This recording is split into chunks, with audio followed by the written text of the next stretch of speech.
Lawmakers debate a bill to restrict students' restroom use based on biological sex.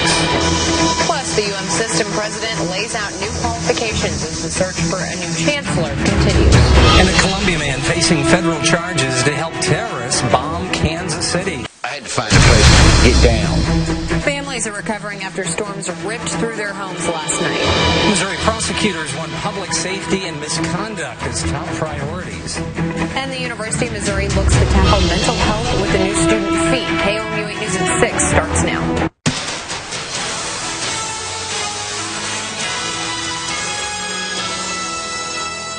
Here's what's happening right now. Missouri communities are cleaning up after severe weather, including about 10 confirmed tornadoes ripped through the state last night. Good evening, everyone. I'm Jim Reek. And I'm Brittany Pieper. While we only received strong winds in the northern parts of Missouri, the National Weather Service confirmed a tornado in Max Creek. KOMU 8's Desiree Evans is there with an update on the damage. The ayes are 52, the nays are 47. The nomination is confirmed. The Senate confirmed Republican Tom Price as Secretary of Health and Human Services early this morning. Price narrowly won the confirmation with a 52-47 vote. His confirmation gives Republicans momentum to repeal the Affordable Care Act. This is the third confirmation of cabinet officials this week. Man's recovering tonight after he was struck by a van in a two-vehicle accident that closed parts of 81 just north of Syracuse near Butternut Street early this morning, about 8 o'clock. Police say a rear tire came off this loaded dump truck. The driver of the truck was trying to retrieve it when a medical transport van hit the tire and lost control. The van hit the driver then of the truck, who was standing on the side of the road. Both drivers were transported to Upstate Hospital. They're listed in stable condition tonight. A tragic car crash in Cuyahoga County just 2 weeks ago might change the speed you can travel on that road. Happening now, the town of Owasco is holding a board meeting to talk about the possibility of a speed limit reduction along that stretch of Route 38. It runs through Owasco, just south of Auburn, from Bevier Road down to Valentine. State DOT representatives are listening to the public at this meeting. Now, it comes after Chloe Calhoun was killed the night of July 27th. Officials say Dane Schneider of Marcellus was driving drunk that night when he slammed his truck into Calhoun's car. She later died of her injuries. Schneider has been charged. State DOT officials say the road has had countless accidents over the years. Happening right now, our Justin Page is live in Owasco to give us the latest on the meeting that could bring about a 15-mile-per-hour change. Justin. A Columbia man faces federal charges accused of attempting to aid a terrorist attack. Good evening, I'm Brittany Pieper. And I'm Jim Reek. Thanks for joining us. Robert Lorenzo Hester was arrested last week after he met with an undercover law enforcement agent. Hester was under the impression they were planning a terrorist attack.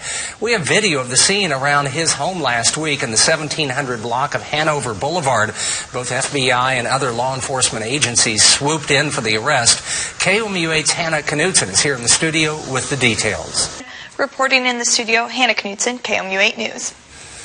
The FBI's investigation with Hester started last year. On October 3rd, Columbia police arrested Hester for an incident in a grocery store parking lot. 2 days later, an undercover FBI employee contacted him. After talking with the agent on social media, they decided to meet in January. The agent provided Hester with a list of items to purchase to make bombs. Throughout February, the undercover agent and Hester decided to plan a Kansas City attack for President's Day. Hester met again with the agent last Friday. That's when he was arrested. Thank you, Wayne. We have new information tonight as two people are now facing charges for a stolen memorial plaque that honored a Central New York doctor going back a long ways. State police arrested these men, Robert White and Cody Humphrey. The plaque, which has sat in front of a home on Route 80 in Otisco since 1921, was reported missing July 22nd.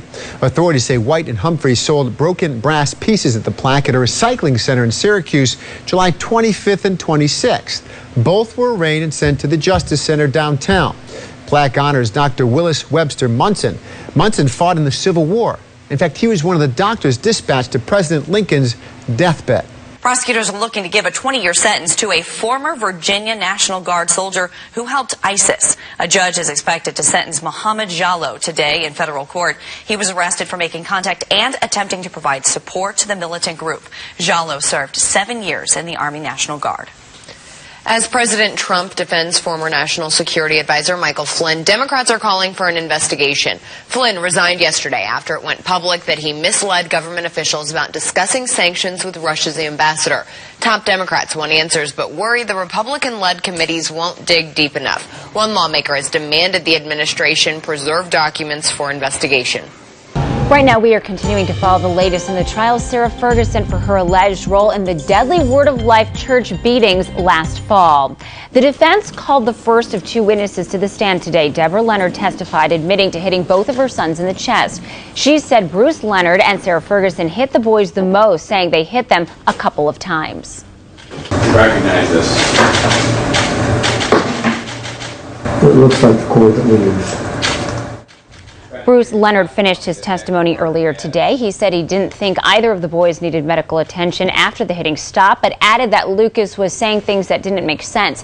He showed the court how he held the cord he used to beat his two sons. Now at 6 tonight, Justin Page was in court today and has all the details surrounding what happened. Coming up after weather, throwing away your old electronics could do more harm than good. Coming up, how one of President Trump's executive orders could impact Missouri's drinking water. But first, here's a look at your lottery numbers. Thank you, Justin. 16 firefighter jobs are on the line in Oswego, and the community is not happy about it. Coming up, we're taking you live to Oswego, where firefighters and their families are rallying to keep those jobs, as city leaders tell us why this tough decision just might be the right call. MU is looking to add a new student fee to help with mental health. One student shares her experience with mental illness and how the fee could help others. A shocking rise in the number of Boone County flu cases. That's coming up. And how MU is trying to combat the mumps outbreak as it continues to spread on campus. High school basketball tonight. Sure was for the smaller schools, and tomorrow it's back to district play for the bigger schools. Right. Jeff City in battle for a boys district title. That'd be big. Yeah, you've got a bunch of teams. Rockbridge going. Good stuff still ahead. All right, that's our time for now. Thanks for joining us. Have a great weekend.